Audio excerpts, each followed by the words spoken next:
My Own Blood by Calgary author Ashley Bristowe gives us a heartbreaking but ultimately hopeful look at the challenges of raising a special needs child. Bristowe's son, Alexander, was diagnosed with a rare genetic disorder, Kleefstra syndrome. The book examines the family's efforts to make the best life possible for him. And we're very pleased to have Ashley Bristowe join us from her home here in Calgary. Thank you for speaking with us. Hello, hello. Hi. Now, pregnancy is such an exciting time, such a hopeful time. Tell us about that moment when things shifted from the excitement to the realization you had a kid with a disability.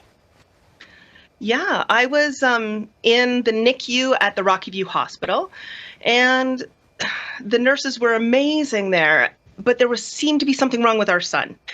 And later we learned that he was diagnosed with a very rare, severe chromosomal disorder called Kleefstra syndrome, which is characterized by global delay. So his prognosis was that he would never walk, probably never walk, and definitely never talk. And we'll get to how he's doing now a bit later. So Kleefstra syndrome is so rare that there are really a handful of kids in Alberta who have it as well?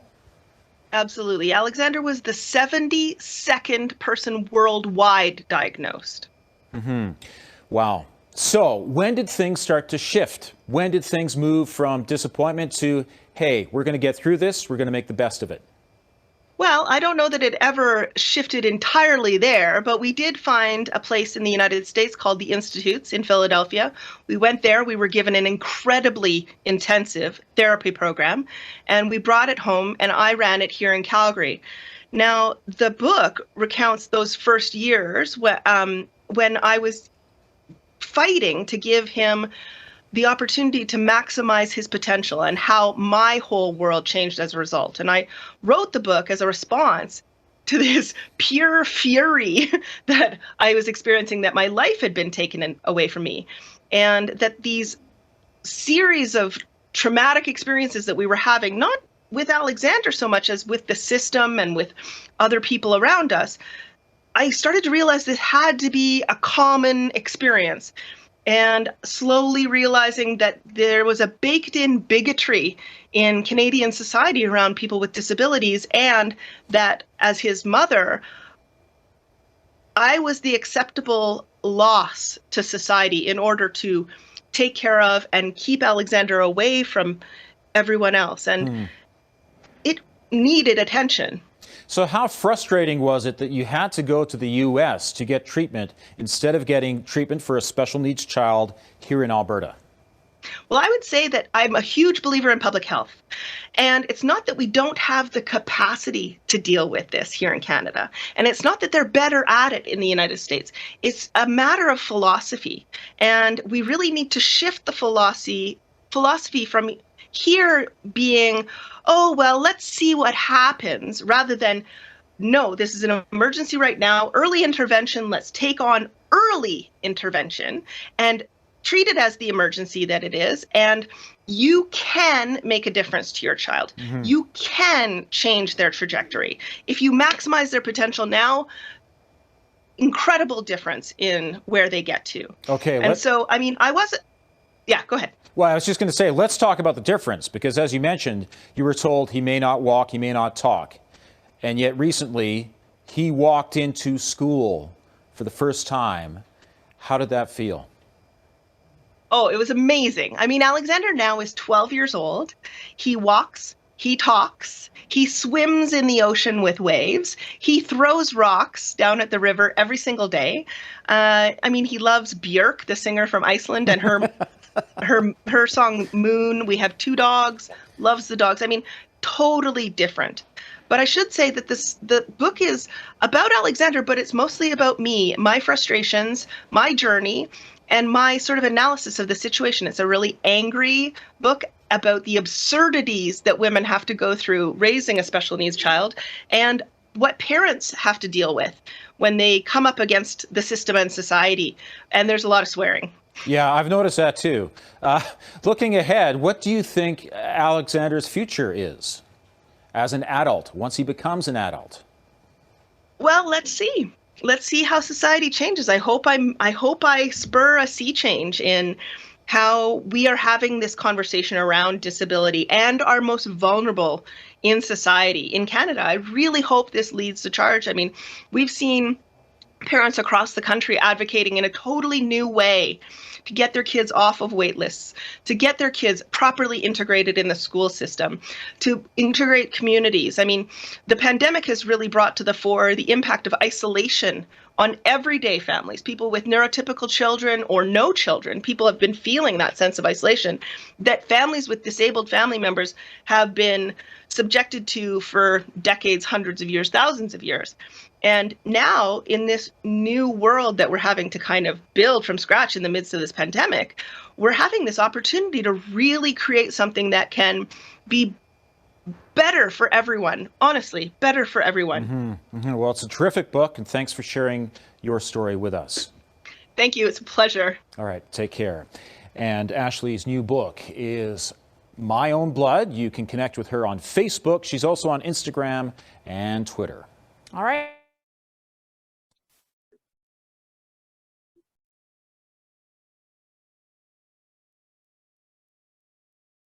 Hello. Hi, Ashley. Hi, Margo. Thank you so much for being with us this morning. Oh, I'm thrilled to be here. Hi, everybody. Hi, everybody. Hi. So I just first want to thank you for sharing your story. I never thought in my wildest dreams, as the parent of a 9-year-old with Kleefstra syndrome, that I would have the chance to read the memoir of somebody going through this very unique experience that I have had. And it was just incredibly powerful and touched me in a really profound way. So thank you. I encourage all of the parents, family members of those with Kleefstra syndrome to read this book. It's really amazing. So with that, I also want to say that I think the book has a broader appeal. You know, it's not just for KS parents, of course. It really hits home for us, though, because we're all on this journey that we did not plan to be on. None of us planned this. And it can be really difficult, but I really love that your book has a message of hope, that as parents, we can really make a difference for our children. And in the morning show clip we just watched, you talk about the emergency of early intervention. Can you tell me more about what that means? Yeah, absolutely. I found that one of the things that was almost the most difficult to explain to the people around me was the fact of the emergency that I was experiencing, and that all of you have experienced. When you receive this diagnosis, you go home and your body is reacting as though it's an emergency. Your brain is reacting as though it's emergency, and yet there's no emergency unfolding around you. It's the cognitive dissonance of receiving the diagnosis is vast. And I hope all of you received an amazing advocate and a huge team of people who suddenly arrived at your house to support you, your spouse, your other children, your family. But sadly, we all know that that doesn't happen. However, we can manufacture these experiences for ourselves, and we can help new parents manufacture these experiences as a community, by which I mean the emergency of early intervention is that the system has whatever X, Y, Z, wherever you are in place, a pediatrician maybe, or a physio appointment, or whatever it is in your jurisdiction. And that gets sort of, you get put on a wait list. And then we all start to feel the clock tick as we're watching our child get older, as we're watching the seasons change around us, the calendar pages flip. Early intervention is as early as possible. If you received your child's diagnosis in the womb, or in the first few weeks, or the first few months, or the first few years, or the first few decades, it doesn't matter. As soon as you receive the diagnosis, that's the emergency begins. And the earlier the intervention, the better. And by intervention, I mean high stimulation, high intensity, high frequency, low duration intervention. That can be movement of limbs, that can be singing along to songs, that can be baths every day, that can be, and playing with the water, that can be speech therapy that works on one muscle at a time, ba, ba, ba, ma, ma, ma. Or it can be, okay, catch the ball, catch the ball. We've all seen or will see that our kids need about 50 to 1,000 times more repetitions than other, like maybe neurotypical children need. My son is 12, he still can't catch a ball. Like the kid can't catch like a ball this big Nerf that has Velcro on it, and he's wearing the other side of the Velcro shirt, you know. But he can swim. But I was very determined he would swim, and I took him swimming 3 times a week for 3 years, and sometimes every day for a couple of weeks when we would go away. So early intervention is, the people around you won't say, here are all your resources. You want to command those resources. That means coming into the chats and building your community with the Kleefstra syndrome community, reading back on what people have learned themselves and what kind of resources are we putting in place. Yeah. And, I think the Facebook group has been really helpful. Every time I see a new parent come on, I mean, I think our community is so good about welcoming everyone. And my first thing is always to say, you want to start early with the intervention. And I feel like my daughter has become somewhat of a poster child for early intervention. We didn't have a diagnosis for her until she was 5. But as most of us know, with Kleefstra, you just have to treat the symptoms.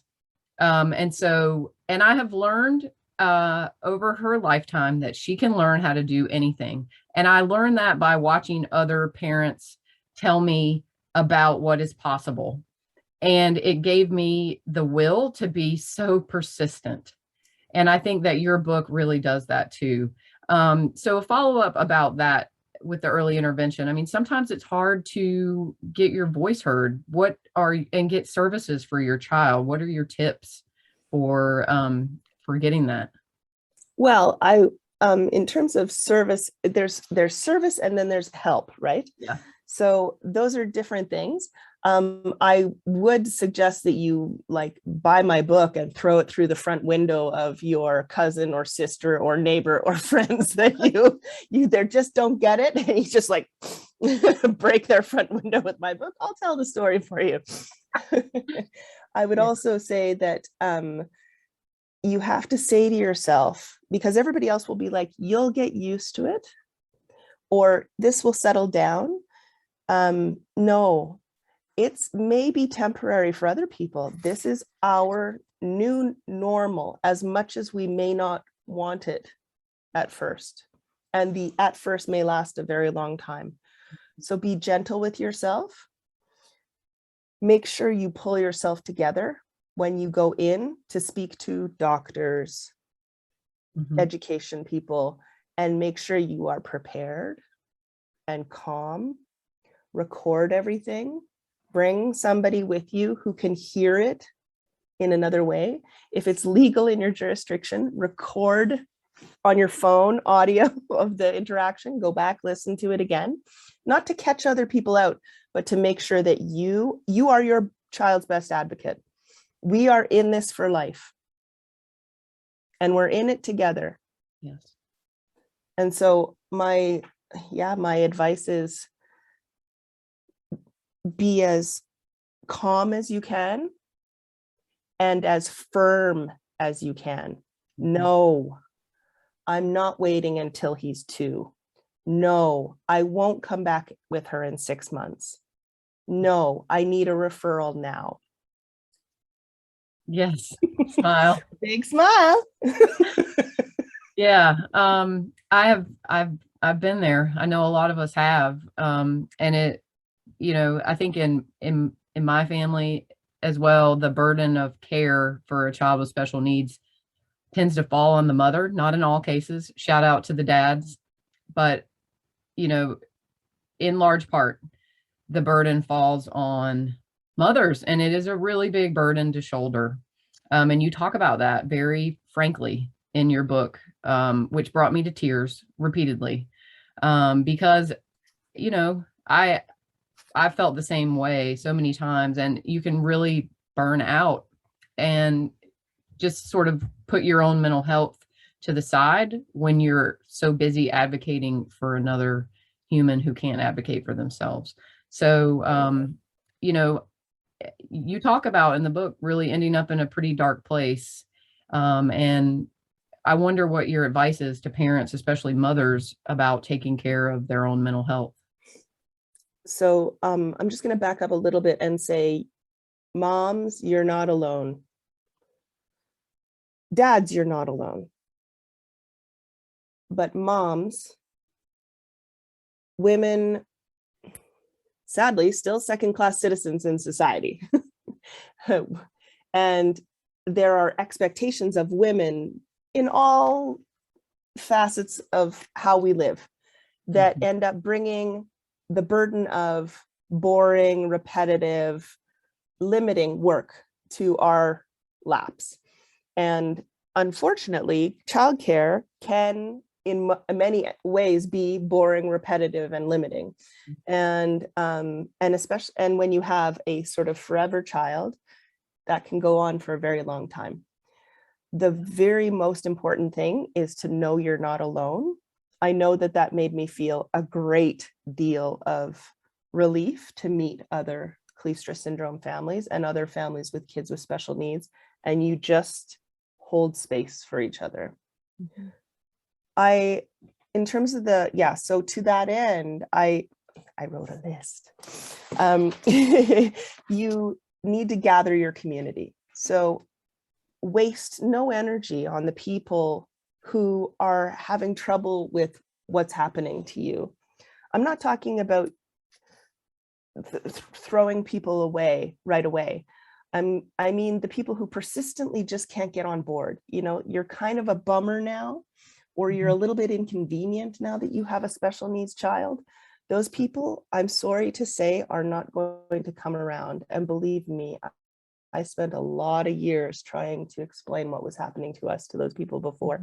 I finally just took off the backpack and put it down, and I was like, come when you're ready or don't come.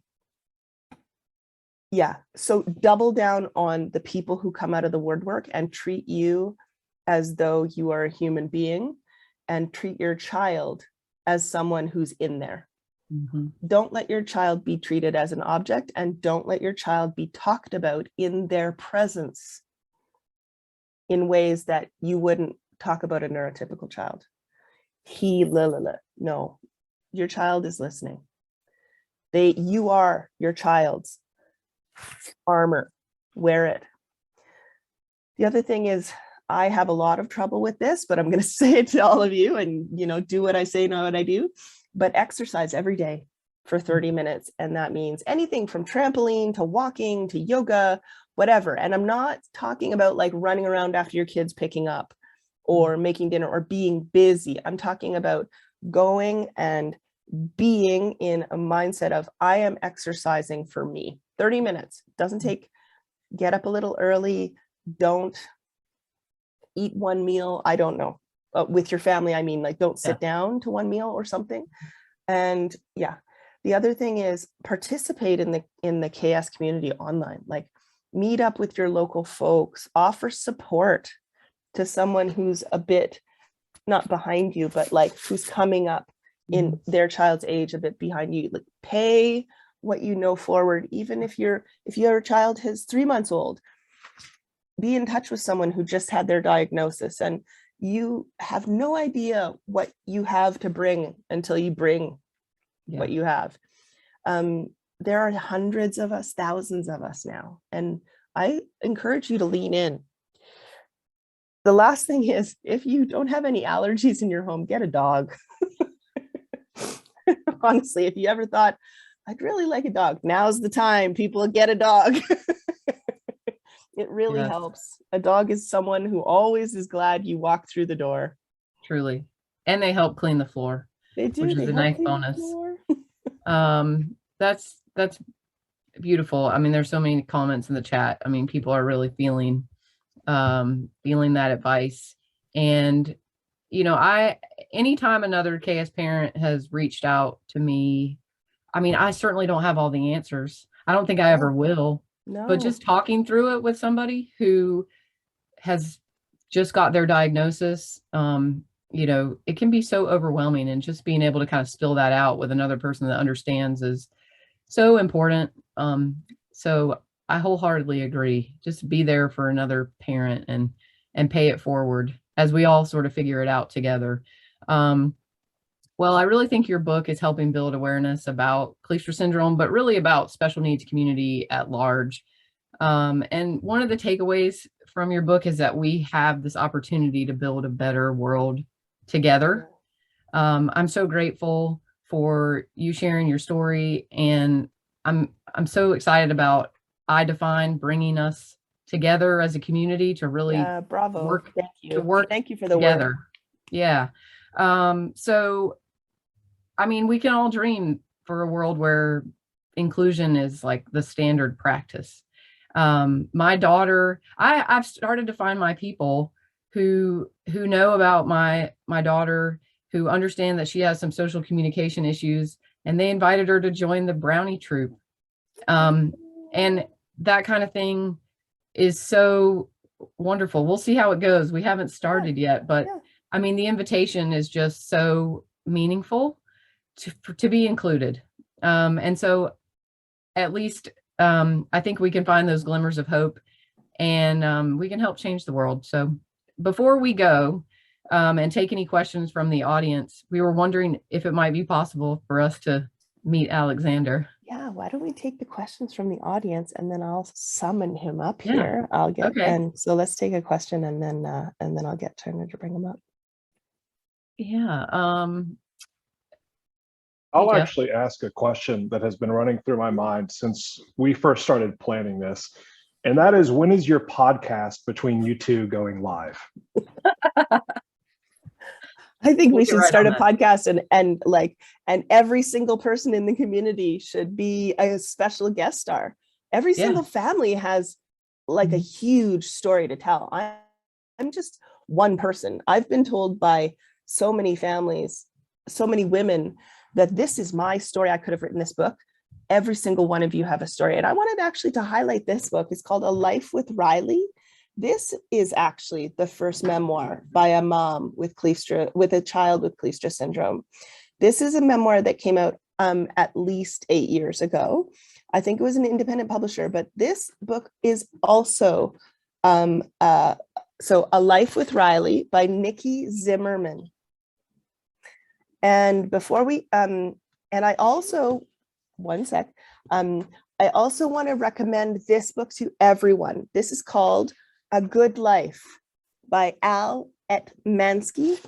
He is a disability advocate and specialist out of British Columbia in Canada, but this book has resources, planning, how to put your community together, how to plan for the future, how to define, like it's a workshop-y type of book, how to define for yourself and your family, how to build a good life for your child, whatever your child has the capacity for. It's this book, A Good Life, was a really important primer for me. It helped me coalesce some things. Alexander's here. Al, would you like to come and say hi to everybody? Take off your headphones. Okay, I will take off my headphones. Okay, come on over. Hi. Hi, Alexander. Hey. What are you gonna say?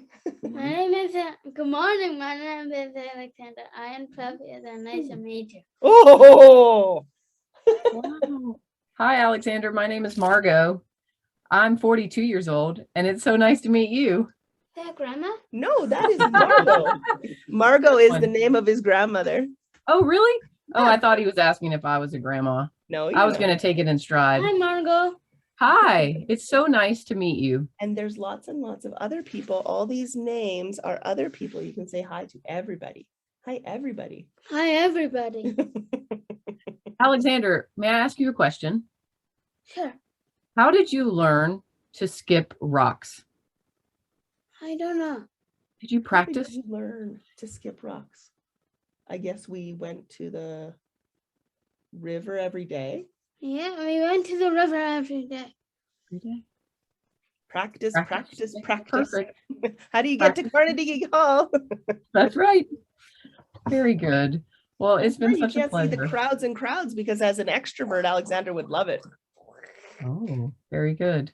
Well, it's just me and Jeff. Okay, Bye, Alexander. Bye. Thanks for stopping by. See you later. You can- I hope I get to meet y'all in 3D one day.